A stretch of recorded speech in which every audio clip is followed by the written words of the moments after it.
You know, that nagging feeling, that little voice in the back of your head that says you're meant for more. We've all felt it. It's this universal human search for purpose, for that one thing that gives our lives meaning and direction.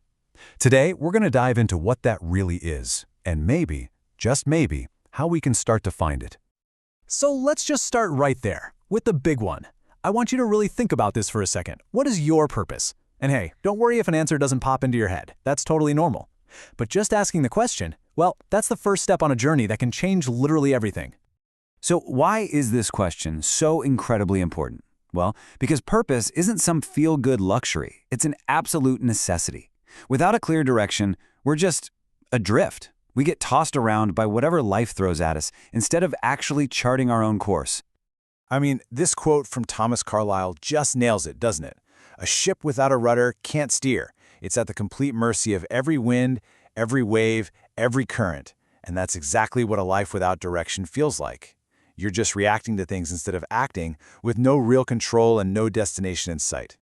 And this idea, it's bigger than just one person. This ancient proverb shows us that a lack of vision, a lack of purpose, can be devastating for a whole community. You know, think about a company with no mission or a country with no shared goals.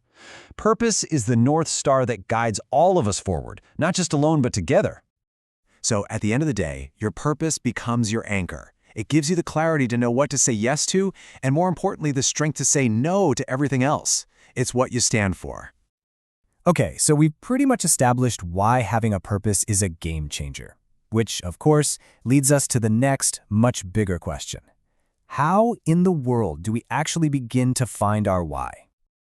Yeah, this is the question that can feel so huge, so overwhelming. How do we find the rudder for our ship? Where do we even begin to look? Well, as it turns out, history and philosophy point us down two main paths we can take. For centuries, some of the greatest thinkers have suggested there are really two primary ways to discover our purpose. One path leads us inward, on a journey deep into ourselves, and the other path, well, that one leads us outward, into the world and towards others. And you can see those two paths illustrated so perfectly right here. On one side, you have Buddha, who points us inward. The idea is to go on this deep personal journey of self-discovery to find your unique calling. But then you have Mahatma Gandhi, who suggests pretty much the exact opposite, that we truly find out who we are when we look outward and dedicate ourselves to helping other people. So, which one is it? The inward path or the outward path? Well, here's the secret. They're not opposites at all. They're really just two sides of the same coin. The inward journey is about discovering your unique gift. The outward journey is about how you give that gift away. And that brings us to the most crucial part of this whole thing. Because discovering your purpose is one thing, but turning that discovery into real, tangible action, that's everything. This is where we go from finding our gift to actually giving it to the world. You know, maybe no one put this idea more simply and beautifully than the artist Pablo Picasso. He saw it as a straightforward two-step process. Step 1, find your gift. Step 2, give it away. Simple as that. And there it is. Just let that sink in. The meaning of life, that's personal. That's about finding your special gift. But the purpose of life, that's communal. That's about how you use that gift to make an impact on the world around you. So powerful. But there's a really important piece of the puzzle that has to come first: belief. As Oprah Winfrey says, your belief system is the fuel for this whole journey. If you don't believe you have a gift to discover, you'll never even start looking for it.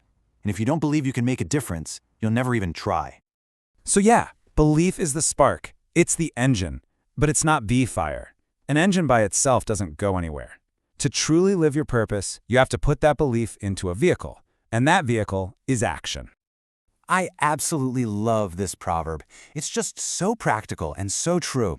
You can have all the potential in the world, the best pot, the best ingredients, but unless you actually do the work, unless you turn on the heat and start cooking, nobody gets to eat. Your purpose is exactly the same. It requires action. So my question to you is, what are you cooking? And that brings us to our final and maybe most powerful idea. Every single action you take, starting right now in this very moment, is a sentence in the story of your life. You're writing it as we speak. This is such a profound thought. The legacy you leave behind, the end of your story, isn't determined by some distant future event. It's being written by the beginning that you are creating for yourself right now, today, with the choices you make. So I'll leave you with this one last thought to carry with you. Knowing that your actions today are writing the story of your life, what will your story be?